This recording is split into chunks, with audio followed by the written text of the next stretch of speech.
আমাদের হাত দিয়ে কোনো বাতিল ফেরকার কোনো মানুষজন হামলার শিকার হয়েছে বাংলার ইতিহাসে নজির দেখাতে পারবেন না। আমাদের ভিন্ন ঘরানার কোনো আলেম আক্রান্ত হয়েছে নজির দেখাতে পারবেন না, কিন্তু আমাদের আলেমকে তারা আল্লামা গাজী শেরবাংলাকে আক্রান্ত করেছে, আল্লামা নুরুল ইসলাম ফারুকীকে তারা হত্যা করেছে, বাকির বিল্লাহ জালালীকে তারা গুম করেছে। এইভাবে সুন্নি অসংখ্য আলেমের রক্ত জড়িয়েছে। তার মাধ্যমে বোঝা যায় বাংলাদেশে জঙ্গিবাদ তারাই প্রতিষ্ঠা করতে চায়। কথা বলেন ঠিক না বেঠিক? আওয়াজে বলেন ঠিক কিনা? তুমি মাজারে যাবে না, এটা তোমার ব্যক্তিগত। তুমি মাজারে যাবে না, জিয়ারত করবে না, এটা তোমার ব্যক্তিগত সিদ্ধান্ত।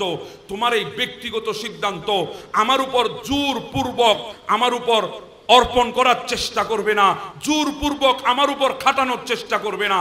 কারণ বাংলাদেশের জমিনে আমি মুহাম্মদ হয়েছি, মুসলমানের ছেলে হয়েছি।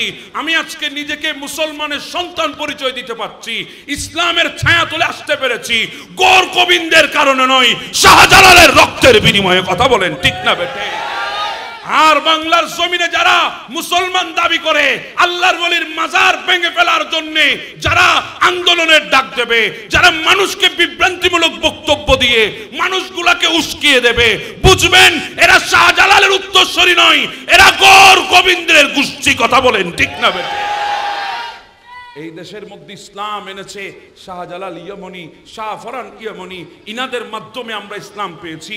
হ্যাঁ, সেই ইসলাম যে ইসলাম চট্টগ্রামের জমিনে গৌসুল আজম মেজবান্ডারি প্রতিষ্ঠা করে গিয়েছিল। হ্যাঁ, সেই ইসলাম যে ইসলামের আদলে সঠিক আকীদা আহলে সুন্নাত ওয়াল জামাত বাংলার জমিন আল্লামা গাজী শেরবাংলা আমাদেরকে দান করেছিল। হ্যাঁ, সেই ইসলাম যে ইসলামকে বাঁচানোর জন্য ওই সিরিকুট পাহাড় থেকে জামিয়া প্রতিষ্ঠা করে আমাদের আকীদাকে হেফাজত করেছে শাহিন শাহ সিরিকুটের অবদানের মাধ্যমে। সেই ইসলাম যে ইসলাম বাংলার জমিনে সুন্নিয়তকে ঐক্যবদ্ধ করার জন্য আমার দাদা হুজুর কেবলা তৈয়ব শাহ কেবলা কাবা রাদিয়াল্লাহু তাআলা আনহু জশ্নে জুলুস দিয়ে গোটা বাংলার মুসলমানগুলোকে এক কাতারে নিয়ে এসেছে সেই তৈয়ব শাহর অবদানের মাধ্যমে। কথা বলেন ঠিক না? নবী, আমি আপনাকে গোটা কায়নাতের জন্য রহমত হিসাবে প্রেরণ করেছি, আপনি নবীকে গোটা কায়নাতের জন্য রহমত হিসাবে পাঠিয়েছি। আমার নবী গোটা কায়নাতের জন্য রহমত হয়ে দুনিয়ায় এসেছেন। নবীর রহমত থেকে একজন মাখলুকও বাদ পড়ে নাই। যদি বলি হুজুর নবীর আগে যারা এসেছে তারা কি নবীর রহমতের অন্তর্ভুক্ত কিনা? হ্যাঁ, তারাও নবীর রহমতের অন্তর্ভুক্ত। কারণ আল্লাহ পাক সেই নবীর ওসিলায় ওনাদের ওই আম্বিয়ে কিরামের মাঝে আল্লাহ পাক নবুয়ত দান করেছেন, কিতাব দান করেছেন, হিকমত দান করেছেন। ওয়াইদ আখাযাল্লাহু মিসাকান নাবিয়িনা লামা আতাইতুকুম মিন কিতাবি ওয়া হিকমা। যেই হিকমত এবং কিতাব যেই নবীর আগমনে খুশি হয়ে নিয়ামত পেয়ে, যেই নবীর রিসালাতের স্বীকারোক্তি দিয়ে, যেই নবীর উপরে ঈমান এনে, যেই নবীকে সহযোগিতা করার অঙ্গীকার করে কিতাব এবং হিকমত পেয়েছেন, যেই সমস্ত নবীরা সমস্ত নবীদের জন্য আমার নবী হচ্ছে রহমত। সুবহানাল্লাহ। যদি নবী না হতো তাহলে আল্লাহ কোনো নবী বানাইতেন না। কথা বলেন ঠিক কিনা? আওয়াজে বলি ঠিক কিনা? এখন বলবেন হুজুর দুনিয়ার জমিনে তো আদম সফিউল্লাহ এসেছে সর্বপ্রথম, আদম আলাইহিস সালামকে না আল্লাহ পাক প্রথম বানিয়েছেন, তো আমার নবীর কথা এখানে কেন আসলো? এই প্রশ্নটা আমরা করব 2024-এ এসে, 1446 হিজরিতে এসে আমাদের অন্তরের মধ্যে জেগে উঠবে। এই প্রশ্নটা আমার আল্লাহ 1000 বছর আগে নয়, যখন কায়নাত সৃষ্টি করেছে তখনই জানতো। এই জন্য আল্লাহ 1000 বছর আগে যে কোরআন আমার নবীর উপরে নাজিল করেছে, সেই কোরআনের মধ্যে আল্লাহ পাক রব্বুল আলামিন আহকামুল হাকিমিন স্পষ্ট করে দিয়েছেন, স্পষ্ট করে দিয়েছেন ওয়ামা আরসালনাকা ইল্লা রাহমাতাল লিল আলামিন। আমি যেভাবে গোটা কায়নাতের জন্য রব্বুল আলামিন ছিলাম, আছি, থাকবো, সেভাবে আমার নবী গোটা কায়নাতের জন্য রহমত ছিল, আছে আর থাকবে। সুবহানাল্লাহ। এই প্রশ্নটা সাহাবীরা করেছিলেন, নবীকে জিজ্ঞাসা করেছিল ওয়াজাবাত লাকাল নবুওয়া, ওগো আল্লাহর নবী আপনার উপরে কখন নবুয়ত ওয়াজিব হয়েছে? আমার নবী বলেই দিলেন, ওগো আমার সাহাবী, কুনতু নবিয়্যাও ওয়া আদামু বাইনার রূহি ওয়াল জাসাদ। আমি তখন আল্লাহর দরবারে নবী ছিলাম যখন আদম রূহ এক জায়গায়, জিসিম আর এক জায়গায়, আমি তখন আল্লাহর দরবারে নবী হিসাবে ছিলাম। সুবহানাল্লাহ। আপনাদের অসুবিধা হচ্ছে কথাগুলো বুঝতে? আল্লাহ তো ওয়াদা নিয়েছেন ওনাদের থেকে, বলেছিলেন ফুম্মা জাআকুম রাসূলুন মুসাদ্দিকুন লিমা মাআকুম অতঃপর এমন একজন রসুলের আগমন হবে যেই রসুলের উপর তোমরা ঈমান আনবে, সেই রসুলের উপরে তোমরা সাহায্য সহযোগিতা করবে, যে রসুলকে। এই কথার উপরে যদি অঙ্গীকার করতে পারো, হিকমত দেব, কিতাবও দেব, সমস্ত নবীরা অঙ্গীকার করেছিলেন সেদিন। কিন্তু এখন প্রশ্ন হলো, আল্লাহ তো সুম্মা জাআকুম রাসূল শব্দ ব্যবহার করেছে, এখানে তো আমার নবীর নাম ধরে নাই। তো এই রসুলকে আমরা কিভাবে বুঝলাম আমাদের রসুল? এই রসুল শব্দকে কিভাবে আমার নবীর দিকে মুরাদ নিলাম, প্রত্যেকে নিলাম? এবার আসে আপনাদেরকে একটু গভীরে নিয়ে যায়। আল্লাহ দুনিয়ার জমিনে 1,24,000 পয়গম্বর পাঠিয়েছেন। সমস্ত পয়গম্বর সবাই কিন্তু রসুল না, রসুল মাত্র 313 জন। সমস্ত রসুলকে আল্লাহ কালিমা দিয়েছেন, যাদের নামে নামে কালিমা হয়েছে। সমস্ত রসুলের কালিমার মধ্যে কোথাও রসুল শব্দ লেখা নাই, কোথাও আপনি রসুল শব্দকে পাবেন না। যদি এবার বলি কালিমাগুলো তেলাওয়াত করে শোনান, লা ইলাহা ইল্লাল্লাহ, আদম সফিউল্লাহ, আদম ইসলামের কালিমা ছিল, সেখানে রসুল শব্দ ছিল না। কালিমা ছিল নূহ আলাইহিস সালামের, লা ইলাহা ইল্লাল্লাহ, নূহ নজিউল্লাহ, ওখানেও রসুল শব্দ ছিল না। কালিমা ছিল দাউদ আলাইহিস সালামের, লা ইলাহা ইল্লাল্লাহ, দাউদ খলিফাতুল্লাহ, এখানেও রসুল শব্দ ছিল না।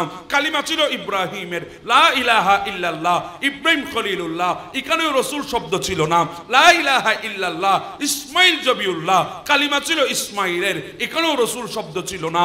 কালিমা ছিল মুসা কালিমুল্লাহর, লা ইলাহা ইল্লাল্লাহ, মুসা কালিমুল্লাহ, এখানেও রসুল শব্দ ছিল না। কালিমা ছিল ঈসা আলাইহিস সালামের, লা ইলাহা ইল্লাল্লাহ, ঈসা রূহুল্লাহ, এখানেও রসুল শব্দ ছিল না। এইভাবে 313 জন রসুল দুনিয়ার জমিনে এসেছে, কারো কালিমার মধ্যে রসুল শব্দ ছিল না। যখন আমার নবী চলে এসেছে, আমার নবীর কালিমার মধ্যে আল্লাহ লিখে দিয়েছেন লা ইলাহা ইল্লাল্লাহ মুহাম্মাদুর রাসূলুল্লাহ। তো আল্লাহ যে রসুলের ব্যাপারে অঙ্গীকার নিয়েছেন, এটা আর কোন রসুল নয়, এটাই হচ্ছে আমার রসুল। জোরে বলেন সুবহানাল্লাহ। আর একটু জোরে বলি না সুবহানাল্লাহ। হ্যাঁ, জিজ্ঞাসা করেন আদম সফিউল্লাহকে, ওগো আল্লাহর নবী আদম সফিউল্লাহ, আপনি কোন নামের উসিলায় দোয়া করেছিলেন? আল্লাহ যখন আদম ইসলামকে দুনিয়ায় পাঠিয়েছিলেন, ওই জবলে আদমের উপরে যখন আদম ইসলাম ডান পা দিয়ে বেহেশত থেকে দুনিয়ায় এসেছিলেন, যেই পাহাড়টা বর্তমানে শ্রীলঙ্কার জমিনে অবস্থিত, যেই জবলে আদমের উপরে আদম ইসলাম কদম রাখলেন, হাওয়া আলাইহিস সালামকে পাঠিয়ে দিলেন জেদ্দার জমিনে। দুইজন দুই প্রান্তে, স্বামী এক প্রান্তে, স্ত্রী আরেক প্রান্তে, বাবা এক প্রান্তে, মার এক প্রান্তে, পৃথিবীর শ্রেষ্ঠ মানুষ পুরুষ এক প্রান্তে, পৃথিবীর শ্রেষ্ঠ মহিলা আরেক প্রান্তে। আল্লাহ দুইজনকে দুই প্রান্তে পাঠিয়েছেন। আদম আলাইহিস সালাম কিছুই ছিল না, একটা খতায়ে ইস্তেহাব ছিল। আল্লাহর দরবারে লজ্জিত হয়ে গেছে, নিচের দিকে তাকিয়ে তাকিয়ে 350 বছর আল্লাহর দরবারে কেঁদেছে। 350 বছর চোখের পানি ছেড়েছে, লজ্জায় আসমানের দিকে চেহারা তুলে নাই, জমিনের দিকে চেহারা করে করে আল্লাহর দরবারে কেঁদেছে। এইভাবে জবলে আদম থেকে হাঁটা শুরু করেছে। হাঁটতে হাঁটতে হাঁটতে আরফার ময়দানে এসে পৌঁছে যায়। 350 বছর শেষ হয়েছে। হযরত হাওয়া আলাইহিস সালামও ওই আরফার ময়দানে দুইজনের সাথে যখন সাক্ষাৎ হয়ে গেল, আদম ইসলাম বলে আজকে মনে হয় আমার আল্লাহ আমার উপর খুশি, আজকে মনে হয় আল্লাহ আমার উপর রাজি, কারণ হাওয়াকে 350 বছর পরে আমাকে ফেরত দিয়েছে। তো আজকে আমি আল্লাহর দরবারে চাইবো। 350 বছর পর আল্লাহর দরবারে ফরিয়াদ করার জন্য আসমানের দিকে হাত তুলেছেন আদম আলাইহিস সালাম। আসমানের দিকে হাত তুলে আল্লাহ বলে আমি তোমার আরশ দেখতে পাচ্ছি, ওখানে 12টি অক্ষর লা ইলাহা ইল্লাল্লাহ আর 12টি অক্ষর মুহাম্মাদুর রাসূলুল্লাহ। ওই মুহাম্মদ নিশ্চয় আপনার কোন মকবুল বান্দা, নিশ্চয় আপনার কোন মকবুল সৃষ্টি, নিশ্চয় আপনার কোন প্রিয়, নিশ্চয় আপনার কোন বন্ধু। ওই নামের উসিলায় আল্লাহ দোয়া করছি, আমার দোয়া কবুল করো। জিবরিলকে বলে আল্লাহ, ও জিবরিল যা আদমের কাছে যা, গিয়ে বল আদম আজকে আমার মাহবুবকে চিনেছে, মাহবুবের ওয়াসিতায় দিয়ে যখন দোয়া করেছে আমি আল্লাহ কবুল করে নিয়েছি। আরেকটু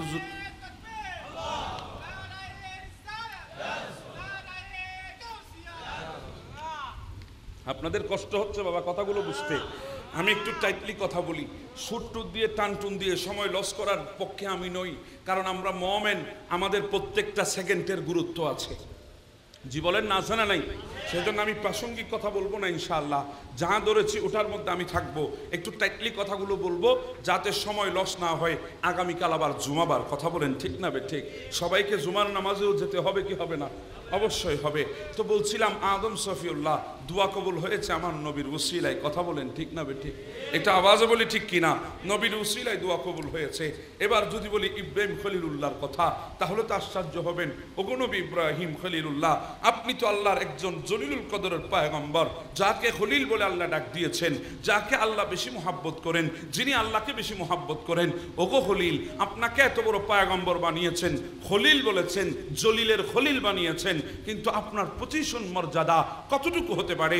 ইব্রাহিম খলিলুল্লাহ বলে, দুনিয়ার মানুষ, আমি যখন খানায়ে কাবা নির্মাণ করলাম, খানায়ে কাবা নির্মাণ করার পরে আল্লাহর দরবারে ফরিয়াদ করলাম, মালিক রে, তোমার দরবারে ফরিয়াদ করছি, আমি তো খানায়ে কাবা নির্মাণ করে ফেলেছি, এখন তোমার দরবারে ফরিয়াদ করছি, মালিক আমাকে কিছু পারিশ্রমিক দিবা না? আমাকে কিছু পুরস্কার দেবে না? আমাকে কিছু কি তুমি দেবে না? আল্লাহ বলে, কেন দেব না ইব্রাহিম, আপনি তো আমার খলিল, আপনি চাইবেন আমি দেব। আল্লাহ, আমি আজকে আপনার খানায়ে কাবা বানানোর বিনিময়ে আপনার কাছে কিছু চাই। এটা তো ইব্রাহিম খলিলুল্লাহ অনেক পরে চেয়েছেন। এর আগে আদম আলাইহিস সালাম আল্লাহর দরবারে চেয়েছিলেন খানায়ে কাবা বানানোর পরে। এইভাবে যখন খানায়ে কাবা বিলীন হয়ে গিয়েছিল নূহ আলাইহিস সালামের জামানায়, নূহ নবী যখন দুনিয়ার জমিনে এসেছিল, 900টা বছর যখন দ্বীনের দাওয়াত দিয়েছিল, মাত্র 80 জন যখন কলমা পড়েছে, নূহ ইসলাম রাগান্বিত হয়ে আল্লাহর দরবারে ফরিয়াদ করেছিল, আল্লাহ আমার গোটা জাতিকে ধ্বংস করে দাও। আল্লাহ প্লাবন দিয়েছিলেন পানির মাধ্যমে, গোটা পৃথিবীকে ধ্বংস করে দিয়েছে, আসমান পর্যন্ত পানি হয়েছে, গোটা পৃথিবী ধ্বংস হয়ে গেছে। নূহ আলাইহিস সালামের জমানা থেকে আবার পৃথিবী শুরুয়াত হয়েছে। এজন্য নূহ আলাইহিস সালামকে সানিয়ে আদম বলা হয়। সুবহানাল্লাহ। দ্বিতীয় আদম বলা হয়, কারণ নূহ আলাইহিস সালামের আগের যুগ, নূহ আলাইহিস সালামের প্লাবনের মাধ্যমে আল্লাহ ধ্বংস করে দিয়েছে। আবার নূহ আলাইহিস সালামের যুগ থেকে গোটা পৃথিবীকে আল্লাহ স্টার্ট করেছে, শুরু করেছে। এই জন্য ওনাকে সানিয়া আদম বলা হয়। সেই নূহ নজরুল আলাইহিস সালামের সময় যখন প্লাবনে গোটা পৃথিবী ডুবে গেছে, খানায়ে কাবার যেটা ফাউন্ডেশন ছিল, এটার উপরে কাদা জমে গেছে, ফুট জমে গেছে, এটার উপরে মাটি জমে গেছে, এটার স্থাপনাকে দেখা যাচ্ছে না।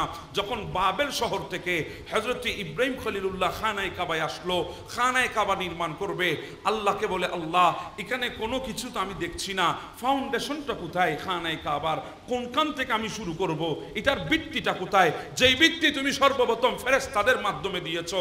হ্যাঁ, এখানে আপনাদেরকে একটু এলমের মধ্যে দিয়ে রাখি, 11 বার খানায়ে কাবা সংস্কার হবে, 10 বার হয়ে গেছে, আরেকবার বাকি আছে, সেটা ঈসা আলাইহিস সালাম কিয়ামতের পূর্বে করবেন। সুবহানাল্লাহ।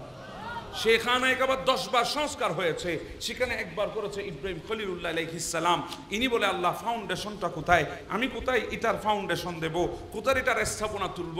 আল্লাহ বলে, ইব্রাহিম আগামীকাল সকাল হতে দেন, একটু সকাল হলে আমি আপনাকে দেখাবো সেই আপনি কিভাবে ফাউন্ডেশনটা খুঁজে পাবেন। বলে, আল্লাহ কিভাবে খুঁজে পাবো? বলে, সকালে একটা মেঘ পাঠাবো আমি, ওই মেঘটা ওই বরাবর গিয়ে থামবে, যেখানে যেখানে ছায়ায় ছেয়ে যাবে সেখানেই আমার খানায়ে কাবার ফাউন্ডেশন আছে।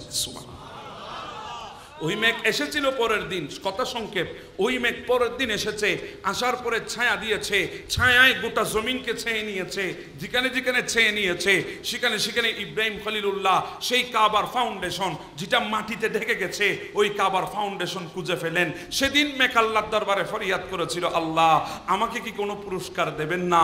আমিও তো আপনার খানায়ে কাবার খেদমত করেছি, খানায়ে কাবার ফাউন্ডেশন চিনিয়ে দিয়েছি ইব্রাহিম খলিলুল্লাহকে, আমাকে কি কিছুই দেবেন না?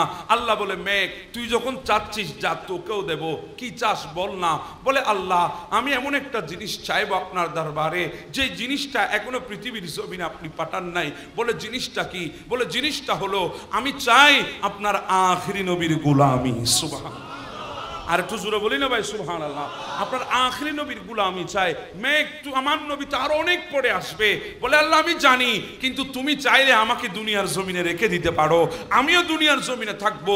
যদি তুমি চাও, তোমার দিল চাই, তোমার কুদরতের ডিসিশন যদি হয়, কুদরতের হুকুম যদি হয়, আমি মেঘ শুধু নবী আসার আগ পর্যন্ত কেন, কিয়ামত পর্যন্ত দুনিয়ার জমিনে থেকে যাব। মেঘ থেকে গেছে। ওকে মেঘ কিভাবে নবীর খেদমত করবি? বলে, আল্লাহ যখন তোমার নবী দুনিয়ার জমিনে আসবে, আমি তোমার নবীর মাথার উপরে ছায়া দিয়ে তোমার নবীর গোলামি করব, তোমার নবীর খেদমত করব। আমেনা তো বলেই দিলেন, যেদিন মুহাম্মদ সাল্লাল্লাহু আলাইহি ওয়াসাল্লাম আমার গর্ভের মধ্যে এসেছে, একটা মেঘ এসে আমাকে ছায়া দিয়েছে।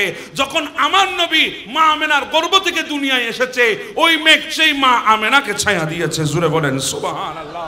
কিন্তু বড় অবাক করা বিষয় হলো, মেঘ তুমি কি এখনো ছায়া দাও? মেঘ বলে হ্যাঁ হ্যাঁ আমি এখনো ছায়া দিই। দেখলাম 2023 সালে ওই জামিয়ার ময়দান থেকে আমার মুর্শিদে কারিমের জশ্নে জুলুস যখন বের হলো, আমার মওজুদান হুজুর কেবলা যখন সাদারত করছে গাড়ির মধ্যে বসে, হঠাৎ একটা মেঘ এসে আমার মুর্শিদে কারিমের গাড়ির উপরে ছায়া দেওয়া আরম্ভ করেছে। ওগো মেঘ তুমি কোত্থেকে এসেছো? বলে আমি সেই মেঘ যেই মেঘ আল্লাহর দরবারে দোয়া করেছি নবীর গোলামির জন্য। আমি মেঘ সেদিনও দুনিয়ার জমিনে ছিলাম যেদিন আমেনার পেটে আমার নবী এসেছে, আমি আমেনাকে ছায়া দিয়েছি। আর যেদিন নবী দুনিয়ায় এসেছে আমি নবীকে ছায়া দিয়েছি। আমার নবী দুনিয়া থেকে চলে গেছে, এখন নবীর নূর যে আওলাদের কাছে আছে আমি সেই আওলাদকেও ছায়া দিতে এসে গেছি।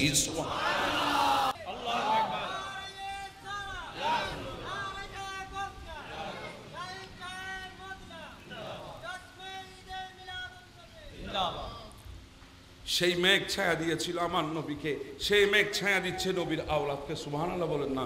আপনারা কি ভুলে গেলেন নাকি? সেই ভিডিওগুলো তো এখনো আছে সোশ্যাল মিডিয়ায়, আপনারা দেখবেন, ইউটিউবে আছে, ফেসবুকে আছে, বিভিন্ন জায়গায় এখনো পাবেন।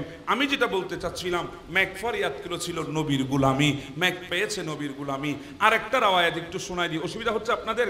আপনি একটু সামনের দিকে আসতে পারবেন কষ্ট করে? পেছনের ভাইরা একটু বসার জন্য একটু সামনের দিকে আসেন, আস্তে আস্তে আস্তে আস্তে একটু সামনের দিকে চলে আসেন মোহাব্বতে। এঁকেছি যে ফুল মোরা, এঁকেছি যে ফুল মোরা মনেরই কাবায়, যে ফুল যুগ যুগান তরে খুশবু ছড়ায়, যে ফুল যুগ যুগান তরে খুশবু ছড়ায়। একটু মহাব্বতে। এঁকেছি যে ফুল মোরা, এঁকেছি যে ফুল মোরা মনেরই কাবায়, যে ফুল যুগ যুগান তরে খুশবু ছড়ায়, যে ফুল যুগ যুগান তরে খুশবু ছড়ায়।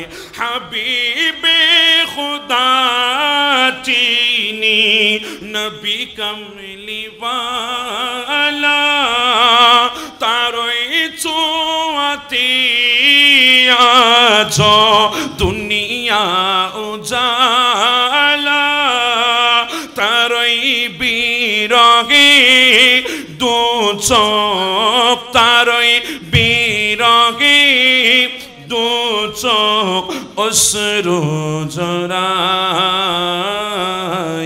যে ফুল যুগ যুগান তরে খুশবু ছড়ায়, যে ফুল যুগ যুগান খুশবু। অসুবিধা হচ্ছে আপনাদের? আমি যেটা বলতে চাচ্ছিলাম, সেদিন মেঘ আল্লাহর দরবার থেকে দোয়া নিয়েছেন নবীর গোলামি করা। আরেকটা রাওয়ায়াত পাওয়া যায়, ইব্রাহিম খলিলুল্লাহ যখন দোয়া করে, আল্লাহ আমি তো তোমার খানায় কাবার সেই ফাউন্ডেশন দেখছি না, খানায় কাবার সেই ভিত্তি স্তর আমি দেখছি না। আমার আল্লাহ বলে, ও ইব্রাহিম আপনি ঘুমিয়ে যান, আপনি চিন্তা করবেন না, আপনি যখন ঘুমাবেন আমি আল্লাহ একটা মাকড়সাকে পাঠাবো, ওই মাকড়সাটা গিয়ে চারিদিকে জাল বোনা শুরু করবে, সেখন জাল বুনে চারিদিকে ছেয়ে রাখবে। আপনি সকালবেলা উঠে যদ্দুর যদ্দুর মাকড়সা জাল বুনেছে তদ্দুর তদ্দুর আমার খানায় কাবার ফাউন্ডেশন পেয়ে যাবেন। সুবহানাল্লাহ। তো মাকড়সা যখন এই খেদমত করলো, দোয়া করেছে আল্লাহর দরবারে, মালিক আমি কি কোনো পুরস্কার পাবো না? বলে কেন পাবি না, দোয়া কর, আমি আল্লাহ তোকেও দেব। আমার ঘরের খেদমত করেছিস, অবশ্যই পাবি, দোয়া কর। আজকে তো আমরা আল্লাহর ঘরের খেদমত করতে রাজি না। আজকে আল্লাহর ঘরে ঝাড়ু দিতে গেলে আমাদের ইজ্জতে বাজে, শুধু মুয়াজ্জিনকে ডাকি, মুয়াজ্জিন সাহেব ফ্লোরে বালি কেন, ফ্লোরের মধ্যে ময়লা কেন? আরে বাবা মসজিদ ঝাড়ু দেওয়া এটা তো মুয়াজ্জিনের দায়িত্ব না, মুয়াজ্জিনের দায়িত্ব না। মুয়াজ্জিন তো আপনাকে মসজিদ মসজিদের দিকে আহ্বান করবে। যদি মসজিদে বালি রেখেন, আপনি ঝাড়ু নিয়ে ঝাড়ু দিয়ে দেন, এই তো আপনার জন্য খুশনসিব। কেননা আল্লাহর ঘরকে আল্লাহ পবিত্র রেখেছেন নবীদের মাধ্যমে, পরিষ্কার করিয়েছেন নবীদের মাধ্যমে। উম্মে মাহাজন নামে আমার নবীর একজন উম্মত, যিনি দুনিয়া থেকে বিদায় হয়ে গেছে। আমার নবী কবরের পাড়ে গেলেন, যাওয়ার পরে আমার নবী বলছেন, উম্মে মাহাজন, আল্লাহ তোমাকে এত নাচ নিয়ামত কবরের ভিতরে কেমনে দান করেছে? আমার নবী জমিনে দাঁড়িয়ে কবরের ভেতরে দেখতেছেন। সুবহানাল্লাহ। আর তুজুরে বলি না সুবহানাল্লাহ। নবী কবরের উপরে দাঁড়িয়ে যদি ভেতরে দেখে, তাহলে নবী ভেতরে বসে উপরে দেখেন জানান মাত্র তো খুদা। যিনি দেখে উনি তো সবখানেই দেখে, কথা বলেন ঠিক না? যার দ্বারা উপরে দাঁড়িয়ে ভেতরে দেখা সম্ভব নয়, সে ভেতরে বসে উপরে কোত্থেকে দেখবে? আর যিনি উপরে দাঁড়িয়ে ভেতর দেখেছেন, ভেতর থেকে উপরেও, ভেতর থেকে উপরেও। শুধু দেখেন না, শুনেন। শুধু শুনেন না, উত্তর দেন। সুবহানাল্লাহ। এখন কথা তো লম্বা হয়ে যাবে। আমার নবী বলেন, মা মিন আহাদিম ইউসাল্লিমু আলাইয়া ইল্লা রাদ্দুল্লাহি আলাইয়া রূহি হাত্তা আরুদ আলাইহিস সালাম। আমার উম্মত যখন আমার উপর সালাম দেয়, আল্লাহ আমার চেহারা ওই উম্মতের দিকে ফিরিয়ে দেয়। আমি উম্মতের সালাম শুনি আর সালামের উত্তর দিই। সুবহানাল্লাহ। আর একটু জোরে বলি না সুবহানাল্লাহ। তো বলছিলাম, নবী বলে, উম্মে মাহাজন, কবরের ভেতরে তোমাকে এত নাচ নিয়ামত আল্লাহ কেমন করে দিয়েছে? উম্মে মাহাজন বলে, ইয়া রাসূলুল্লাহ, আমার কাছে কোনো ভালো আমল ছিল না, আমার কাছে কোনো উত্তম আমল ছিল না, আফদালুল আমল বলতে কিছুই আমার কাছে ছিল না। তবে আল্লাহর নবী, আমি সপ্তাহে 2 দিন, আমার গত মসজিদে নবী থেকে অনেক দূরে ছিল, আমি সপ্তাহে 2 দিন ওখান থেকে এসে আপনার মসজিদকে আমি ঝাড়ু দিয়ে পরিষ্কার করে দিতাম, আল্লাহর ঘর মসজিদের খেদমত করতাম। আল্লাহ আমার ওই আল্লাহর ঘর মসজিদকে ঝাড়ু দেওয়ার আমলটাকে এত বেশি পছন্দ করেছে, ওই আমলের বিনিময়ে আল্লাহ আমাকে কবরের মধ্যে নাজ নিয়ামত দান করেছেন। ঝাড়ু দেওয়া এটা ছোট হওয়া নয়, ঝাড়ু দেওয়া এটা শ্রেষ্ঠত্ব অর্জন করার নমুনা। কথা বলেন ঠিক না বেঠিক? তো এজন্য বলছিলাম, মাকড়সা বলে, আল্লাহ আমিও তো আপনার ঘরের খেদমত করেছি, দেবেন না আমাকে কিছু? বলে, হ্যাঁ দিয়ে দিলাম।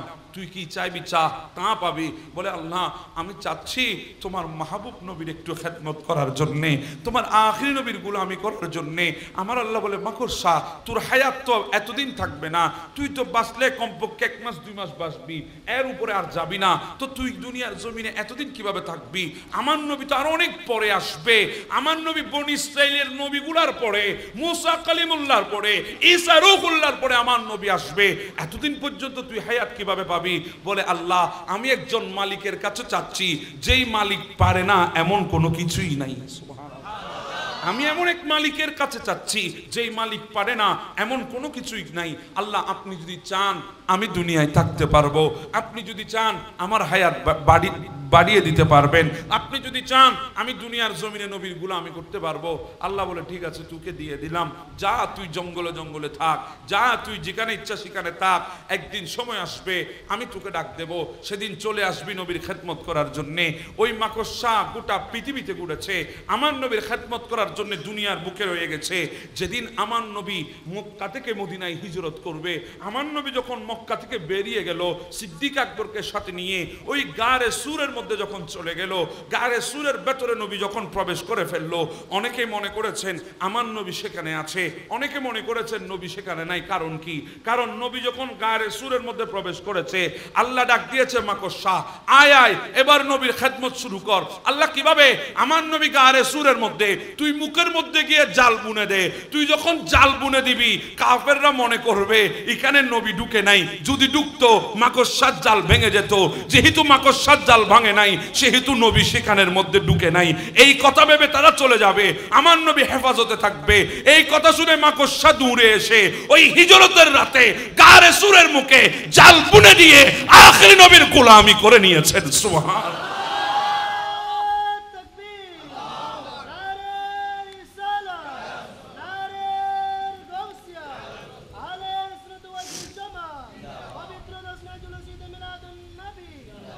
আমার বাবারা, এই জন্য বলছিলাম হযরত ইব্রাহিম খলিলুল্লাহ বলে, আল্লাহ আমি আপনার খানায়ে কাবা সংস্কার করেছি, আপনার কাছে চাচ্ছি, আপনি আমাকে কিছু দেবেন না?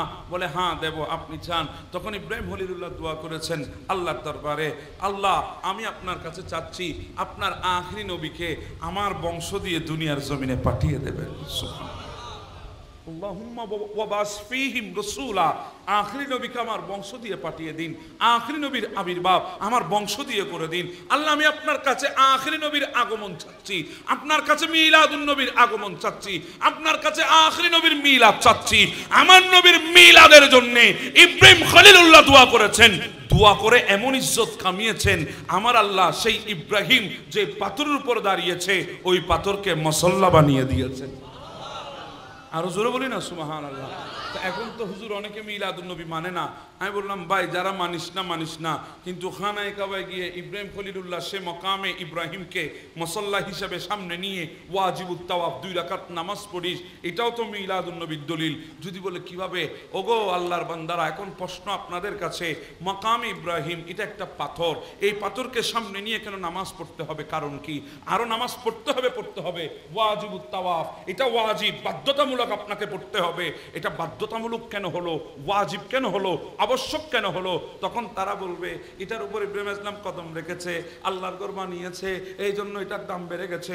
এখন জিজ্ঞাসা করতে মন চায়, বাবেল শহর থেকে ইব্রাহিম খলিলুল্লাহ খানায়ে কাবা নির্মাণ করার জন্য এসেছিল, বিবি হাজারাকে রাখার জন্য এসেছিল, কয়বার এসেছে আর গিয়েছে, কয়টা পাথরের উপরে ইব্রাহিম খলিলুল্লাহর কদম লেগেছে? যদি ইব্রাহিমের কদম লাগার কারণে যদি পাথর দামি হয়, তাহলে প্রত্যেকটা পাথরকে সামনে নিয়ে নামাজ পড়তে হবে, প্রত্যেকটা পাথরকে সামনে নিয়ে ওয়াজিবুত তাওয়াফ করতে হবে। সেটা হলো না, শুধু মাকাম ইব্রাহিমের পাথরটা কেন দাম হলো? তখন তারা বলবে খানায়ে কাবা নির্মাণ করার কারণে পাথরটা দাম হয়েছে। এখন প্রশ্ন তাদের কাছে, খানায়ে কাবা যখন উপরের দিকে যায় নাই ততক্ষণ পর্যন্ত ইব্রাহিম খলিলুল্লাহ নিচের পাথরের উপরে কদম রেখেছে, আর যখন খানায়ে কাবার দেওয়াল উপরের দিকে গেল তখন ফরিয়াদ করেছে, আল্লাহ এমন একটা বাহন পাঠিয়ে দিন যেটার উপর দাঁড়িয়ে আপনার খানায়ে কাবা নির্মাণ করতে পারবো। তখন আল্লাহ পাথর পাঠিয়েছেন মকাম ইব্রাহিম, এটাকে লিফট হিসাবে ব্যবহার করেছেন। যখন উপরের দিকে গিয়েছে তখন ব্যবহার করেছেন, নিচে আসলে তো এটাকে ব্যবহার করে নাই। এখন প্রশ্ন হলো, নিচের পাথরগুলোকে সামনে নিয়ে নামাজ আদায় হয় না কেন? এগুলোকে নিয়ে সামনে নিয়ে নামাজ কেন আদায় হয় না? ওয়াজিবুত তাওয়াফ কেন আদায় হয় না? শুধু মকাম ইব্রাহিমকে নিয়ে কেন আদায় হয়? তাহলে স্পষ্ট হয়ে গেল, ওই মকাম ইব্রাহিমের উপরে দাঁড়িয়ে আমার ইব্রাহিম খলিলুল্লাহ আমার নবীর মিলাদের জন্য দোয়া করার কারণে ওই মকাম ইব্রাহিমের দাম বেড়ে গেছে। আল্লাহ ওটাকে কিয়ামত পর্যন্ত সমস্ত মুসলমানের মুসল্লা বানিয়ে দিয়েছেন। সুবহানাল্লাহ।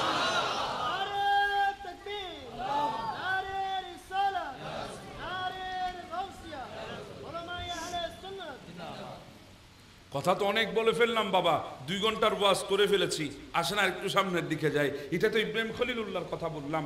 এবার যদি যান মুসা কালিমুল্লাহর কাছে, উনিও তো আল্লাহর দরবারে ফরিয়াদ করেছিলেন। কেমন ফরিয়াদ? উনি তো এমন জলিলুল কদরের পয়গম্বর, বড় বড় 4 জন রসুলের মধ্যে একজন, বড় বড় 4টি কিতাবের মধ্যে একটি কিতাব আল্লাহ যাকে দান করেছেন, যেই কিতাবের নাম তাওরাত কিতাব। এত বিশাল কিতাবের অধিকারী মুসা কালিমুল্লাহ, এমন মুজিজা মুসা ইসলামকে আল্লাহ দিয়েছেন, হাতের মধ্যে লাঠি মুবারক। আল্লাহ বলেন ইদরিব আসাকা, এই লাঠি দিয়ে যখন পাথরের উপরে আঘাত হয় পাথর থেকে ঝর্ণা বের হয়, লাঠি দিয়ে যখন নদীতে আঘাত হয় পানির উপরে ব্রিজ হয়, লাঠিকে যখন নিক্ষেপ করে সাপ হয়ে যায়। এত মুজিজা সম্পন্ন একজন রসুল ছিলেন মুসা কালিমুল্লাহ। শুধু তাই না, যিনি জমিনে দাঁড়িয়ে আল্লাহর সাথে ডাইরেক্ট কথা বলেছেন। এত বড় একজন নবী, এত বড় একজন পয়গম্বর, আল্লাহকে প্রশ্ন করছেন, আল্লাহ আমি তো জমিনে দাঁড়িয়ে আপনার সাথে কথা বলছি, কোন নবী তো জমিনে দাঁড়িয়ে আপনার সাথে ডাইরেক্ট কথা বলে নাই। আমি বলছি কোনো মোবাইল নাই, কোনো সিম নাই, কোনো ইন্টারনেট নাই, কোনো ফেসবুক মেসেঞ্জার নাই, কোনো হোয়াটসঅ্যাপ ইমো নাই, ডাইরেক্ট আপনার সাথে কথা বলছি। মালিক আমার চাইতে আপনার কাছে কেউ আছে? আমার চাইতে আপনার এত নিকটে আর কেউ আছে? আল্লাহ বলে হ্যাঁ, তোমার চাইতে আরো নিকটে আমার কিছু বান্দা আছে। আল্লাহ আমি ডাইরেক্ট কথা বলছি, এরপরও আমি আপনার কাছে যেতে পারি নাই, আমার চাইতে কাছে পৃথিবীর বুকে আছে? বলে হ্যাঁ আছে। তারা কারা? বলে তারা এখনো দুনিয়ায় আসে নাই, তারা দুনিয়ায় আসবে আপনার অনেক পরে, তারা হবে আমার আখিরি নবীর উম্মত। তাদের মাঝে এমন একটা মাস আসবে যেই মাসে আমি আল্লাহকে সন্তুষ্ট রাখার জন্য তারা উপোস করবে, তারা রোজা রাখবে, তাদের উটগুলো কাঠের মতো হয়ে যাবে, তাদের পেটে ক্ষুধা থাকবে, তাদের কণ্ঠে তৃষ্ণা থাকবে, সামনে খানা থাকবে, এরপরও খানার দিকে হাত বাড়াবে না। আমি মালিককে সন্তুষ্ট করার জন্য গোটা দিন তারা উপোস করার পরে 14 ঘন্টা 16 ঘন্টা 17 ঘন্টা উপোস করার পর যখন ইফতারি সামনে নিয়ে বসবে, আমি আল্লাহর ভয়ে ইফতারের দিকে হাত বাড়াবে না টাইম না হওয়া পর্যন্ত। টাইম যখন হবে ইফতারি বক্ষণ করবে, আমি আল্লাহ ওই আখিরি নবীর উম্মতগুলো যখন ইফতার করবে, ওই ইফতারের সময় তাদের এত কাছে চলে যাব, আপনার আর আমার মাঝে 70টা পর্দা আছে, 70টা পর্দার ওই পারে আমি আল্লাহ, এই পারে আপনি মুসা কালিমুল্লাহ। কিন্তু আমার আখিরি নবীর উম্মতগুলো যখন ইফতারের সময় ইফতারি সামনে নিয়ে বসবে, আমি তাদের এত কাছে চলে যাব, মাঝখানে একটা পর্দাও থাকবে না, আমি তাদেরকে আমার কাছে টেনে নেব। সুরে বলেন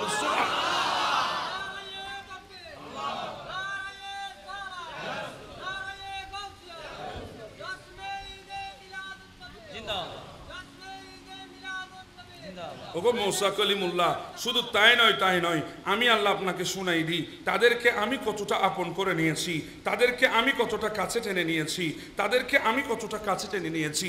ওগো মূসা শুনেন, ইন্নাল জান্নাতা লা মুহাররামাতু আলা জামিইল খালকি হাত্তা ইয়াদখুলাহা মুহাম্মাদুন ওয়া উম্মাতুহু। কিয়ামতের ময়দানে আমার সমস্ত মাখলুকের জন্য জাহান্নাম হারাম থাকবে, সমস্ত নবীদের জন্য জাহান্নাম হারাম থাকবে, সমস্ত নবীর উম্মতের জন্য জাহান্নাম হারাম থাকবে, যতক্ষণ না আমার আখিরি নবী আর আখিরি নবীর উম্মত জান্নাতে ঢুকবে না। জোরে বলেন সুবহানাল্লাহ। সবার আগে আমার আখিরি নবী এবং আখিরি নবীর উম্মত জান্নাতে ঢুকবে। প্রশংসাগুলো যখন মূসা কলিমুল্লাহ পেয়ে গেলেন, তখন আল্লাহর দরবারে ফরিয়াদ করলেন, মালিক তোমার কাছে একটা ফরিয়াদ করতাম। বলে আল্লাহ বলে কি মূসা? বলে ইলাহি ইজআলনি নবিয়্যা তিলকাল উম্মতি। আল্লাহ আমাকে সেই নবীর উম্মত হিসাবে কবুল করো, যেই নবীর কাছে তুমি চলে যাবে সেই নবীর উম্মত হিসাবে কবুল করো, যেই নবীর উম্মতকে তুমি সর্বপ্রথম জান্নাতে ঢুকাবে সেই নবীর উম্মত হিসাবে কবুল করো, যেই নবীর মাঝখানে আর সেই নবীর উম্মতের মাঝখানে আর তোমার মাঝখানে কোনো পর্দা থাকে না, আল্লাহ আমাকে সেই নবীর উম্মত হিসাবে কবুল করে নাও। আমার আল্লাহ বলে মূসা সম্ভব নয়। কেন? সেই নবী আরো অনেক পরে আসবে, আপনি অনেক আগে চলে এসেছেন, আপনি অনেক আগে এসেছেন, সেই নবী অনেক পরে আসবে। বলে আল্লাহ আমি সেই নবীর সোহবত চাই, আমি সেই নবীর নিকটতম হতে চাই, আমি সেই নবীর কাছে যেতে চাই। আল্লাহ বলে হ্যাঁ আপনার দোয়া কবুল করেছি, জান্নাতের মধ্যে আমি আপনাকে নবীর সঙ্গী বানিয়ে দেব। আর একটু জোরে বলি না সুবহানাল্লাহ। এটা তো মূসা কালিমুল্লাহর দোয়া ছিল, এটা মূসা কালিমুল্লাহর চাহত ছিল, মূসা কালিমুল্লাহর আল্লাহর দরবারে আশা ছিল, তামান্না ছিল। এখন আমাকে একবার বলেন, আমরা তো কোনো দোয়া করি নাই, বিনা দোয়াতে আমরা নবীর উম্মত হয়েছি। নবীর উম্মত দোয়ার মাধ্যমে হয় না, দয়ার মাধ্যমে হয়। দয়াটা যিনি করেছেন উনি হচ্ছেন আল্লাহ। কথা বলেন না বাবা, ঠিক না বেঠিক? সেটা তো মূসা কলিমুল্লাহ গেল, দুনিয়ার জমিনে আরো আছে। কে আছে? হযরতে দানিয়াল আলাইহিস সালাম। আপনারা নাম শুনেছেন, এমন একজন পয়গম্বর দানিয়াল আলাইহিস সালাম, যাকে সিংহ মানব বলা হয়। সুবহানাল্লাহ বলবেন না? কি অসুবিধা হচ্ছে আপনাদের? বা কথাগুলো অনেক যদি বলতে যাই, কথাগুলোকে আমি 3 ঘন্টায় বলতে পারতাম, কিন্তু আমি সংক্ষেপ করে বলছি। এই জন্যে বলেছিলাম সময়ের মূল্য অনেক, কথা বলে না, সময়ের মূল্য অনেক বেশি। আপনারা এত কষ্ট করে এখানে বসেছেন, গরমের ভেতরে বসেছেন, কষ্ট হচ্ছে আমি বুঝতে পারছি, সেজন্য আমি কথাগুলো টাইটলি বলছি। একটা ফাঁক ফুক করে আমি সময় পাস করব না ইনশাআল্লাহ। কথাগুলো লক্ষ্য করেন। হযরতে দানিয়াল আলাইহিস সালাম এত বড় একজন নবী ছিলেন, আমার হুজুরদেরকে জিজ্ঞাসা করবেন উনি কত বড় নবী ছিলেন। উনার হুকুমত সিংহের উপরে চলতো। সুবহানাল্লাহ। সিংহ চিনেন তো? এখানে যদি একটা ছেড়ে দিই, আপনারা সবাই আমাকে ফেলে গরজে বই যাইবে, ও ঠিক না বে ঠিক বা কে আর এটা দেখতেন না, হদুদু জিজ্ঞে যাবে যোগ্য আর একখানা জায়গা করো। সিংহকে আমরা ভয় পাই, এত হিংস্র জাতি। জঙ্গলের সর্দার যাকে বলা হয়, জঙ্গলের রাজা যাকে বলা হয়, সিংহ, সেই সিংহের উপরে যার হুকুমত চলতো উনি ছিলেন দানিয়াল আলাইহিস সালাম। জঙ্গলের সিংহ যাকে মেনে নিতেন তিনি ছিল দানিয়াল আলাইহিস সালাম। এত বড় সিংহ মানব হওয়ার পরেও আল্লাহর দরবারে হাত তুলে বলে, আল্লাহ আমি আপনার কাছে চাইবো না আখিরি নবীর উম্মত হওয়ার জন্যে, কারণ আমি জানি আমি আখিরি নবীর উম্মত হতে পারবো না। আমি সেই তামান্না আপনার কাছে করছি না, সেই দোয়া আপনার কাছে করছি না। তবে একটা দোয়া করছি, আল্লাহ আমার ইন্তেকালের পরে আমার লাশটাকে তুমি দুনিয়ার জমিনে অক্ষত রেখে দেবে। আখিরি নবীর উম্মতরা যখন দুনিয়ায় আসবে তাদের হাতের ছোঁয়ায় আমাকে দাফন করবে। সুবহানাল্লাহ। হযরত দানিয়েল আলাইহিস সালাম নবীর উম্মত হওয়ার জন্য দোয়া করে নাই, আমার নবীর উম্মতের হাতের ছোঁয়া পেয়েছে। ও ভাই তোমার হাতের দাম কত, ও ভাই তোমার হাতের মূল্য কত? দানিয়েল আলাইহিস সালাম আমাদের মতো গুনাহগার উম্মতের হাতের ছোঁয়া চেয়েছে আল্লাহর দরবারে, আমাদের মতো উম্মতের হাতের স্পর্শ চেয়েছে। কত বড় দাম আমাদের, অথচ আমরাই আজকে পৃথিবীর বুকে এমন এক অবস্থা আমরা করেছি, গোটা পৃথিবীকে এমন এক অবস্থায় নিয়ে গেছি, আজকে গোটা পৃথিবীর মধ্যে সহিংসতা ছাড়া, ঝগড়া বিবাদ ছাড়া, ফিতনা ফাসাদ ছাড়া আর কিছুই নাই। কথা বলেন ঠিক না বেঠে?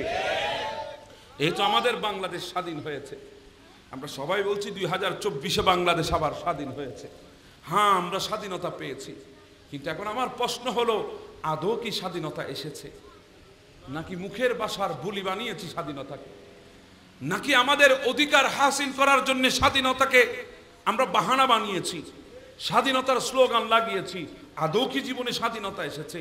যদি জীবনে স্বাধীনতা আসতো, বাংলার শ্রেষ্ঠ বিদ্যাপীঠ, যেখান থেকে বাংলার শ্রেষ্ঠ সন্তান বের হওয়ার কথা ছিল, সেই ঢাকা বিশ্ববিদ্যালয়ের মধ্যে তোফাজ্জল নামে একজন ভাইকে নির্মমভাবে হত্যা কোনোদিন একজন সুস্থ মস্তিষ্কের মানুষ করতে পারে না।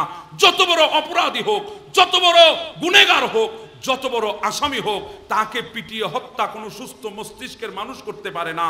তাকে পিটিয়ে হত্যা করেছে এই বাংলাদেশের শ্রেষ্ঠ বিদ্যাপীঠের যারা পড়নেওয়ালা, শ্রেষ্ঠ বিদ্যাপীঠে যারা লেখাপড়ার জন্য চান্স পেয়েছে, শ্রেষ্ঠ বিদ্যাপীঠের শিক্ষার্থী যারা দাবি করে, সেই শিক্ষার্থীরা আমার ভাই তোফাজ্জলকে পিটিয়ে হত্যা করে প্রমাণ করেছে ঢাকা বিশ্ববিদ্যালয়ে সব আছে, মানবতা নাই, মনুষ্যত্ব নাই। কথা বলেন ঠিক না বেঠে? ঢাকা বিশ্ববিদ্যালয় পড়লেই যে সন্তান মানুষের মতো মানুষ হবে, পৃথিবীর শ্রেষ্ঠ বিদ্যাপীঠে পড়লে মানুষ যে মনুষ্যত্ব শিখবে, তেমনটি কথা নয়। মনুষ্যত্ব কিতাব থেকে পড়া যায় না, মানবতা কিতাব থেকে শেখা যায় না। মনুষ্যত্ব আর মানবতা যদি শিখতে হয়, আমার নবীর রেখে যাওয়া সেই আহলে সুন্নাত ওয়াল জামাতের আকীদার উপরে আসতে হবে। আহলে সুন্নাতের মতাদর্শকে বুকে ধারণ করতে হবে। আহলে সুন্নাত ওয়াল জামাতের একজন কর্মীর হাতেও বাংলার কোন নাগরিক কোনদিন লাঞ্ছিত হয় নাই, কোনদিন অপদস্থ হয় নাই, কোনদিন আক্রমণের শিকার হয় নাই। কথা কোন ঠিক না বেটে? কারণ আহলে সুন্নাত ওয়াল জামাতের কর্মীরা জানে নবীর আদর্শের মধ্যে টিকে আছে আহলে সুন্নাত ওয়াল জামাতের আদর্শ। নবীর আদর্শই আহলে সুন্নাত ওয়াল জামাতের আদর্শ, সাহাবীদের আদর্শই আহলে সুন্নাত ওয়াল জামাতের আদর্শ। মা আনা আলাইহি ওয়া সাহাবী, যেই দলকে নবী জান্নাতি বলেছেন, নবী এবং সাহাবী আছে বলেছেন, ওই দলটাই হলো আহলে সুন্নাত ওয়াল জামাত। আমার নবীর শিক্ষা আঘাত করা নয়, আমার নবীর শিক্ষা হচ্ছে কেউ আঘাত করলে প্রতিহত করা। কথা বলেন ঠিক না বেঠিক? এই জন্য আমরা আঘাত করি না। আমাদের হাত দিয়ে কোনো বাতিল ফেরকার কোনো মানুষজন হামলার শিকার হয়েছে, বাংলার ইতিহাসের নজির দেখাতে পারবেন না। আমাদের ভিন্ন ঘরানার কোনো আলেম আক্রান্ত হয়েছে, নজির দেখাতে পারবেন না। কিন্তু আমাদের আলেমকে তারা আল্লামা গাজী শেরবাংলাকে আক্রান্ত করেছে, আল্লামা নুরুল ইসলাম ফারুকীকে তারা হত্যা করেছে, বাকির বিল্লাহ জালালীকে তারা গুম করেছে। এইভাবে সুন্নি অসংখ্য আলেমের রক্ত জড়িয়েছে। তার মাধ্যমে বোঝা যায় বাংলাদেশে জঙ্গিবাদ তারাই প্রতিষ্ঠা করতে চায়। কথা বলেন ঠিক না বেঠিক? আওয়াজে বলেন ঠিক কিনা? তুমি মাজারে যাবে না, এটা তোমার ব্যক্তিগত।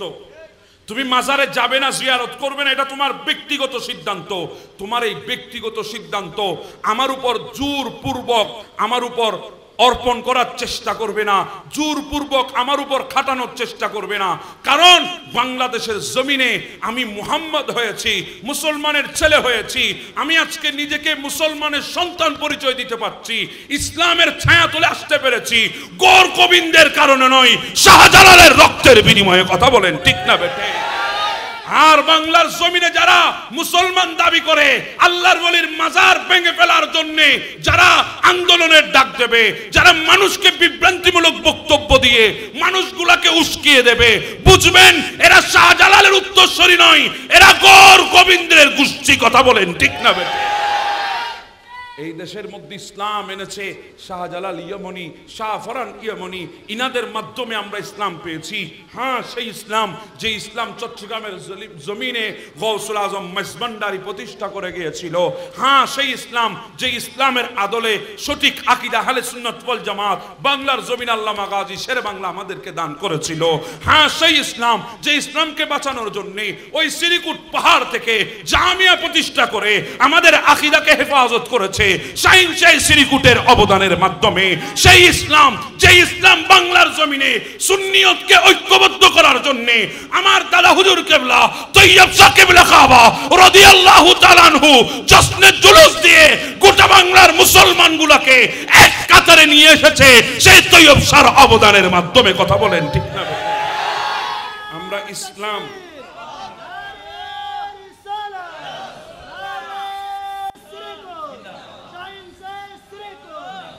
হ্যাঁ বাবা, আমরা সেই ইসলামে বিশ্বাসী যে ইসলামের হাত থেকে, যে মুসলমানের হাত থেকে, যে ইমানদারের জুবান থেকে অপর একজন বিধর্মী পর্যন্ত হেফাজত থাকে, আমরা সেই ইসলামের অনুসারী। কথা বলেন ঠিক না বেঠে? বড় আশ্চর্যের বিষয় কি জানেন? আমাদের মোল্লারা আজকে আওয়াজ তুলছে মন্দির পাহারা দাও, মন্দির পাহারা দাও। দুর্গা পূজা আসতেছে, তাদের মন্দিরগুলোকে পাহারা দিতে হবে। পাহারাদার কমিটি গঠন করেছে, পাহারাদার কমিটি গঠন করেছে যারা আজীবন সুন্নিদেরকে মাজার পূজারী বলে অপবাদ দিয়েছে। আল্লাহর কুদরতের মায়ের আজকে তাদেরকে ওই মন্দিরের পাহারাদার বানিয়ে দিয়েছে। আমি বলবো ভাই, তুমি বলছো মাজারের মধ্যে গাঞ্জা টানা হয়, সেজন্য মাজার ভেঙে ফেলতে হবে। মাজারে গাঞ্জা টানার কারণে যদি মাজার ভাঙতে হয়, তাহলে আমি তোমাকে বলবো, তোমার মাদ্রাসায় কোমলমতি সন্তানগুলাকে বলৎকার করা হয়, তোমার মাদ্রাসাও ভেঙে ফেলতে হবে। কথা বলেন ঠিক না? আরে বাবা, মন্দিরের পাহারা নয়, যা তোদের মাদ্রাসাগুলো পাহারা দে, তাহলে হাজার কোমলমতি শিশু আজকে জানে বেঁচে যাবে বলৎকার থেকে। কথা বলেন ঠিক না? মসজিদে আজকে তারা হামলা করছে, আল্লাহর ঘর মসজিদকে আজকে তারা রেহাই দিচ্ছে না। কিরে বাবা, মসজিদ তো আল্লাহর ঘর, এটা পুত পবিত্র জায়গা, এখানে কেন তোদের আধিপত্য বিস্তার করতে চাস? বলে কারণ হলো আমরা তো ওই ইয়াজিদের উত্তরসূরি। আমরা সর্বপ্রথম মসজিদ দখল করেছি ইমাম হুসাইনের বিরুদ্ধে মানুষকে উস্কানোর জন্য, মসজিদ ব্যবহার করেছি মানুষকে ইমাম হুসাইনের বিরুদ্ধে নিয়ে যাওয়ার জন্য। সেই জন্য আজকে আমরা মসজিদ দখল করতে চাই। আমিও তাদেরকে জানিয়ে দিতে চাই যে এই মসজিদের মিম্বরে ইয়াজিদ বসার কারণে ইমাম হুসাইন রক্ত দিয়ে যেই মসজিদের মিম্বর পবিত্র করেছে, সেই পবিত্র মিম্বরে তোমাদের মতো দুশমন ইয়াজিদীদেরকে আমরা বসতে দেব না, দেব না, দেব না। কথা বলেন ঠিক না বেঠিক? বাবা ভয় পাবেন না, দেওয়ালে পিঠ ঠেকে গেছে, দেওয়ালে পিঠ ঠেকে গেছে। তারা আমাদের হৃদয়ে হাত দিয়েছে। কথা বলেন ঠিক কি না? যে মিলাদুন নবীর মাহফিল সুন্নিদের হৃদয়, কথা বলেন ঠিক না বেঠিক? সেই মিলাদুন নবীর জশ্নে জুলুসে তারা হামলা চালিয়েছে। আমার ভাইকে কিশোরগঞ্জে শহীদ করেছে। আমি জিজ্ঞাসা করতে চাই, তোমাদের কেউ মারা গেলে তোমাদের দরদ বেড়ে যায়, দলে দলে গিয়ে তাদের কবর জিয়ারত করে তোমরা মানুষকে শোকাহত দেখাও, মানুষের কাছে মায়া কান্না কাঁদো। আমি জিজ্ঞাসা করতে চাই, তোমার সন্তানগুলো, তোমার কর্মীগুলো জীবন পৃথিবীর জমিনে আহলে সুন্নাত ওয়াল জামাতের কর্মী হলে এর জীবনগুলা জীবন নয়, এটা কোন যুক্তিতে পেয়েছো? কথা বলেন না বাবা ঠিক না বেঠে? এজন্য বলছি আমাদেরকে চেতাবে না। একটা কথা মনে রাখবেন, ঘুমন্ত সিংহ যদি জাগ্রত হয়, জঙ্গল কিন্তু কোনো পশু পাখির দখলে যেতে দেবে না। আমরা বাংলার জমিনে সুফিবাদে বিশ্বাসী ঘুমন্ত সিংহ, কারণ আমাদের মাথার উপরে মদিনাওয়ালা রসুলের হাত আছে, আমাদের মাথার উপরে আল্লাহর নবীর সাহাবীদের হাত আছে, আমাদের মাথার উপরে শুহাদা ইকরামের হাত আছে, আমাদের মাথার উপরে আল্লাহর ওলিগুলার হাত আছে, গৌসুল আজম মেজবান্ডারির বেলায়েতের হাত আছে, গাজী শেরে বাংলার সুন্নিয়তের হাত আছে, আল্লামা সৈয়দ তৈয়ব শাহ কিবলা কাবার সেই কারামতের হাত আমাদের মাথার উপরে আছে। হাজারো চেষ্টা করলে সুন্নিদেরকে বাংলার জমিন থেকে নস্যাৎ করা যাবে না, বরং তোরাই বাংলার জমিন থেকে পালাতে বাধ্য হবি। কথা বলেন ঠিক না? বড় আশ্চর্য ব্যাপার, আজ পর্যন্ত তাদের কোন মসজিদ আমরা দখল করেছি? আমি কেন দখল করব? তোমার মসজিদ তুমি থাকো, তোমার মাদ্রাসায় আমি গিয়েছি, জি বলেন না? তাদের মাদ্রাসায় আমরা গিয়েছি, তোমার মাদ্রাসা তুমি থাকো।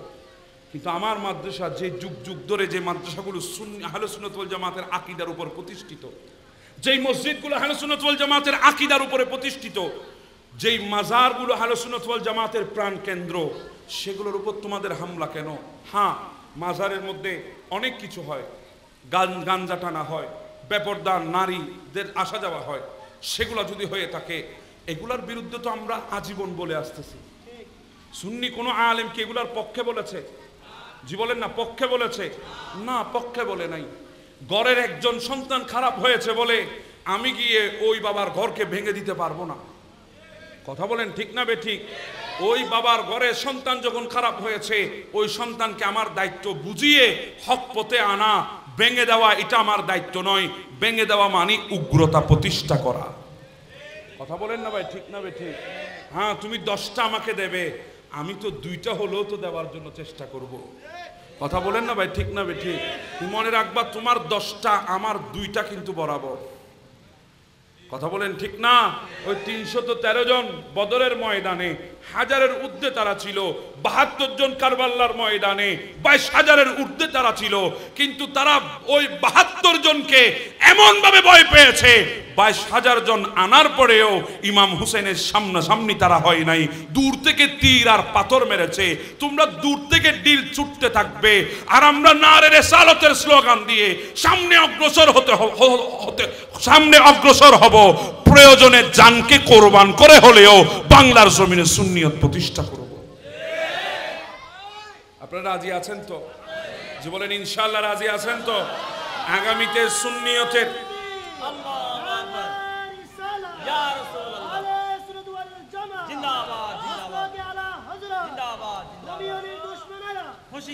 আগামীতে সুন্নিয়তের কোন কর্মসূচির যদি ঘোষণা আসে, আপনাদের বড়টান আমাদের হুজুররা যদি আপনাদেরকে আহ্বান করেন, আপনারা সুন্নিয়তের সাথে চট্টগ্রাম নয়, যদি ঢাকায় যেতে প্রয়োজন হয় আপনারা যেতে পারবেন তো ইনশাআল্লাহ? 2 হাত তুলে বলেন যেতে পারবেন তো ইনশাআল্লাহ? আল্লাহ কবুল আর মঞ্জুর করে নিন। এটা আওয়াজ দিয়ে বলি আমিন। আমি এত শক্ত কথা বলি না, আজকে বলতে বাধ্য হয়েছি, কারণ তারা আমাদের জুবানগুলো চেপে দেওয়ার চেষ্টা করছে, তারা আমাদের জুবানগুলো টিপে ধরার চেষ্টা করছে। যখন আমার পিঠটা দেওয়ালে ঠেকে গেছে, এখন আমাকে না বলে আমি আর পারছি না, আমাকে বলতে হচ্ছে। তার কারণ হলো, আমাদের অনেক সুন্নি ভাইয়েরা মনে করেন সুন্নিয়ত মানে মাহফিল, ওরস, বিরানি, মিলাদ কিয়াম, এতটুকুর মধ্যে সুন্নিয়ত না। এই সুন্নিয়তকে আল্লামা কাজী শেরে বাংলা বিরানি খেয়ে খেয়ে প্রতিষ্ঠা করে নাই, রক্ত দিয়ে দিয়ে প্রতিষ্ঠা করেছে। কথা বলেন না রে বাবা, ঠিক না বেঠিক? এখন সময় এসেছে রক্ত দেওয়া। এখন প্রমাণ করতে হবে আমরা আল্লামা কাজী শেরে বাংলার উত্তরসূরি। আল্লামা কাজী শেরে বাংলার রক্ত আমরা বিতা যেতে দেব না ইনশাআল্লাহ। কথা বলেন ঠিক না বেঠিক? আল্লাহ আমাদেরকে সেই তাকত দান করে দিন। আল্লাহ মদিনা থেকে আমাদেরকে আপনার মাহবুব নবীর লেওয়ায়ে হামদের নিচে ঢুকিয়ে আমাদেরকে হেফাজত করে নিন। আল্লাহ পাক আমাদেরকে বুঝার তৌফিক দান করে দিন। তো বলছিলাম হযরতে হানজালা, মনে কষ্ট পেয়েছেন? কয়েকটা কথা বলে দিলাম, আর কি ঈমানকে তাজা করার দরকার আছে না? নবীরা তো দোয়া করে নবীর উম্মত হতে পারে নাই, আমরা তো বিনা দোয়াতে আল্লাহর দয়াতে নবীর উম্মত হয়েছি। তো সেই নবীর নামুসের উপরে যখন আঘাত আসতেছে, আমার জীবনটা রেখে কি হবে আমার নবীর শানে যদি বেয়াদবি হয়? জি বলেন না বাবা, ঠিক না বেঠিক? আমার নবীর ইজ্জতের মধ্যে যদি হামলা হয়, আমার জানটা রেখে কি হবে? আমার থেকে তো জান দিয়ে হলেও নবীর ইজ্জতকে হেফাজত করতে হবে। বলছিলাম হযরতে হানজালা রাদিয়াল্লাহু তাআলা তিনি দোয়া করেছিলেন, আল্লাহ আমি আপনার নবীর উম্মত হতে চাই না, নবীর উম্মতের হাতের ছোঁয়া চাই, স্পর্শ চাই। আল্লাহ পাক 2,500 বছর দুনিয়ার বুকে রেখে দিয়েছেন, 2,500 বছর দুনিয়ার বুকে হযরতে দানিয়াল আলাইহিস সালামকে রেখে দিয়েছেন অক্ষত অবস্থায়। আমার নবী বলেছেন, তোমরা যেদিন তুস্তর নগরী বিজয় করবা, তুস্তর নগরী জয় করবা, সেই তুস্তর নগরীর ভেতরে হযরতে দানিয়াল আলাইহিস সালামের লাশ মোবারক আছে। হযরতে আবু মুসা আশআরী রাদিয়াল্লাহু তাআলা আনহুর নেতৃত্বে যখন তুস্তর নগরী বিজয় হয়ে গেল, তার মাথার মধ্যে চলে এসেছে, উনি বলে হায় হায়, আমার নবী তো বলেছে এই তুস্তর নগরীর ভিতরে হযরতে দানিয়াল আলাইহিস সালামের লাশ মোবারক আছে। ইনি কুঁচতে লাগলেন, করলেন, কুস্তে কুস্তে একজন মানুষকে পেলেন যার নাম হচ্ছে হারকুশ। হারকুশকে গিয়ে জিজ্ঞাসা করছেন, ভাই হযরতে দানিয়েল আলাইহিস সালামের লাশ মুবারক কোথায় আছে তুমি বলতে পারো? বলে হ্যাঁ হ্যাঁ বলতে পারি। কোথায় আছে? বলে ওই একটা সন্দুক দেখা যায়, ওই সন্দুকের মধ্যে দানিয়েল আলাইহিস সালামের লাশ মুবারক আছে। আবু মুসা আশআরী গিয়ে যখন সন্দুক খুলে দেখে সেখানে দানিয়েল আলাইহিস সালাম শুয়ে আছেন। সুবহানাল্লাহ। হযরতে ওমর রাদিয়াল্লাহু তাআলা আনহুর কাছে চিঠি লিখলেন, আবু মুসা আশআরী, আমিরুল মুমিনিন, আমি দানিয়েল আলাইহিস সালামের লাশ পেয়েছি, তুস্তর নগরী বিজয় করেছি। তখন হযরতে ওমর লিখে দিলেন, আপনি তাড়াতাড়ি দানিয়েল আলাইহিস সালামকে, তিনি তো ফরিয়াদ করেছিলেন আমার আখিরি নবীর উম্মতের হাতের স্পর্শ পাওয়ার জন্য, আপনারাই তো আখিরি নবীর উম্মত, আপনাদের হাত দিয়ে ওনাকে দাফন করে দেন। আর ওনার লাশ যিনি দেখিয়ে দিয়েছেন হারকুশ, তাকে মদিনায় পাঠিয়ে দেন। কারণ নবী ঘোষণা দিয়েছে, যেই ব্যক্তি দানিয়েল আলাইহিস সালামের লাশ মুবারক চিহ্নিত করবে, ওই বান্দাকে আমি নবী জান্নাতের সুসংবাদ দিচ্ছি। সুবহানাল্লাহ। আর একটু জোরে বলি না সুবহানাল্লাহ। তো বলছিলাম সেই নবীর উম্মত হওয়ার কথা। নবীরা পর্যন্ত যেখানে আল্লাহর দরবারে ফরিয়াদ করেছেন আমার নবীর উম্মত হওয়ার জন্য, সেখানে আমরা আল্লাহর দয়াতে নবীর উম্মত হয়েছি। আমাদের চাইতে বড় খুশনসিব, আমাদের চাইতে বড় ভাগ্যবান পৃথিবীর জমিনে কি আছে? হ্যাঁ, এত বড় নবীর উম্মত হয়ে আমি একটু মিলাদুন নবী সাজালাম, আমি একটু মিলাদুন নবীর জন্য জশ্নে জুলুস বের করলাম, তাদের কাছে এত বড় অপরাধ করেছি, আমাদেরকে মারতে হবে, আমাদের রক্ত ঝরাতে হবে। আরে ভাই, এমন নবীর উম্মত পেয়েছি, আমার তো উচিত ছিল আমার কলিজাটা বের করে সেই নবীর ঈদে মিলাদুন নবী করা, আমার জানটাকে কুরবান করে সেই নবীর মিলাদুন নবীর মাহফিল করা। পারলাম না তো, কারণ আমি তো মানুষ ছোট, আমার অকাত কম, আমার যোগ্যতা কম, আমার মধ্যে আল্লাহর দেওয়া সমস্ত কিছুর মধ্যে কমতি আছে, সেজন্য পারি নাই। আমি ছোট্ট ছোট্ট কিছু লাইট দিয়ে মিলাদুন নবীর মাহফিলের লাইটিং করেছি, আমি কাপড় দিয়ে সামিয়ানা বানিয়েছি। আজকে সেজন্য আমাকে তোমরা মারতে চাও, আমাদের উপরে তোমরা হামলা করতে চাও, আমাদেরকে বেদাতি বলে ট্যাগ লাগাতে চাও। আরে শুনো, আমি তো কাপড় দিয়ে মিলাদুন নবীর প্যান্ডেল করেছি, আমরা তো ছোট ছোট জিলিক বাতি দিয়ে মিলাদুন নবীর লাইটিং করেছি, কিন্তু আমার আল্লাহ বলে, ও আমার বান্দারা, সেই নবীর মিলাদুন নবীর জন্য গোটা আসমানকে আমি আল্লাহ মিলাদুন নবীর প্যান্ডেল হিসাবে বানিয়েছি। ওয়া ইন্না যায়্যানা সামাদ দুনিয়া বিযায়নাতিল কাওয়াকিব, আসমানের তারকা দিয়ে আমার নবীর মিলাদের লাইটিং করে দিয়েছি। আর জোরে বলি না সুবহানাল্লাহ। আল্লাহ তো তারকা দিয়ে লাইটিং করেছে, আমার অকাত কম, আমি জিলেক বাতি দিয়ে লাইটিং করেছি। আল্লাহ যদি তারকা ভাড়াই দিত, সুবহানাল্লাহ, এগুলো আপনারা ভাড়াই এনেছেন না? জি বলেন না, কিসে এনেছেন? আল্লাহ যদি তারকা যদি ভাড়াই দিত, বিনিময়ে যদি আমাদের জান চাইতো, এখানে অনেক মুমিন আছেন আল্লাহর দরবারে জান দিয়ে হলেও ওই তারকা এনে মিলাদুন নবী সাজাইতো। আরো জোরে বলেন না সুবহানাল্লাহ। কথা কি আমি বেঠিক বললাম? অনেকে আছে আল্লাহ যদি তারকা ভাড়াই দিত, যদি বলতো তারকা ভাড়াই দেব, ডেকোরেশনের দোকান আপনাদেরকে লাইট ভাড়াই দিয়েছে, বিনিময়ে টাকা নিয়েছে, আল্লাহ যদি বলতো আমি তারকায় ভাড়াই দেব, বিনিময়ে তোদের জান চাই, এখানে অনেক আশেক আছে বাংলার জমিনে, বলে আল্লাহ জান দিতে প্রস্তুত আছি, এরপরও তারকা দিয়ে নবীর মাহফিলের লাইটিং করব। সুবহানাল্লাহ। এত বড় নবী আল্লাহ আমাদেরকে দিয়েছেন, কিভাবে শুকর আদায় করবেন? গোটা কিয়ামত পর্যন্ত যদি শুকর আদায় করেন, শুকর আদায় শেষ হবে। আল্লাহ আমাদেরকে সেই নবীর মিলাদুন নবী যতদিন আসমান আর জমিন থাকবে ততদিন দুনিয়ার বুকে দায়েম আর কায়েম রাখার তৌফিক দান করে দিন। একটু আওয়াজে বলি না আমিন।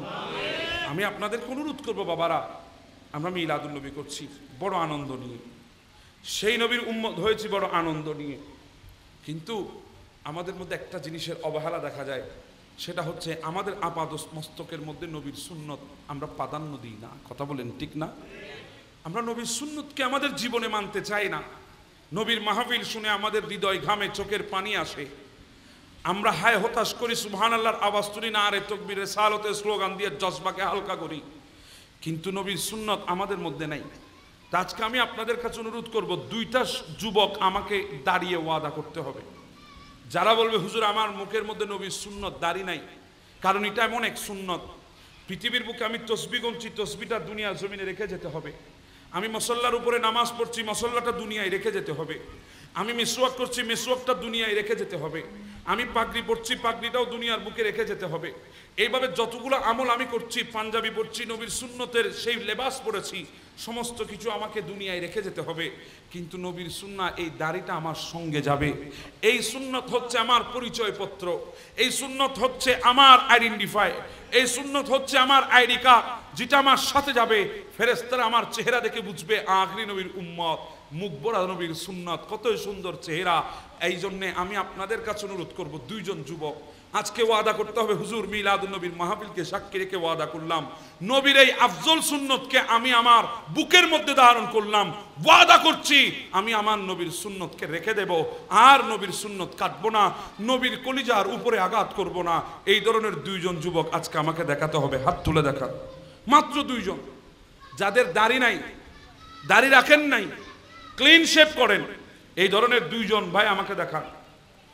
এতক্ষণ তো বলেছেন নবীর প্রেমে জান দেবেন, আমি তো জান চাই নাই, দাড়ি চাওয়া, দাড়ি। মাশাআল্লাহ, মাশাআল্লাহ। নাম কি ভাইয়ের? জি, মোহাম্মদ নাজিম উদ্দিন। একজন নারায়ে দেন না। নারে তাকবীর, আল্লাহু আকবার, নারে রিসালাত, ইয়া রাসূল, নারে গাউসিয়া, আহলে সুন্নাত ওয়াল জামাত, জশ্নে জুলুসে ঈদে মিলাদুন নবী। আরেকজন ভাই আমাকে দেখান তাড়াতাড়ি, সময় খুব কম। নবীর প্রেমে আজকের মিলাদুন নবীর মাহফিল নাজাতের ওসিলা হবে। আরেকজন, সাহস করেন না ভাই, নবীর সুন্নত আদায় করব। আমি তো বেহায়াপনা করব সেটা বলছি না, নবীর সুন্নত করব। মাশাআল্লাহ। নাম কি? জি, মোহাম্মদ নাসির উদ্দিন, আব্দুল হামিদ, মোহাম্মদ আব্দুল হামিদ নাসির ভাই ওয়াদা করেছেন। ও জজবামি কেন আর তকবীর দেবে, মারামি কে দেবে? আল্লাহু আকবার, ইয়া রাসূল,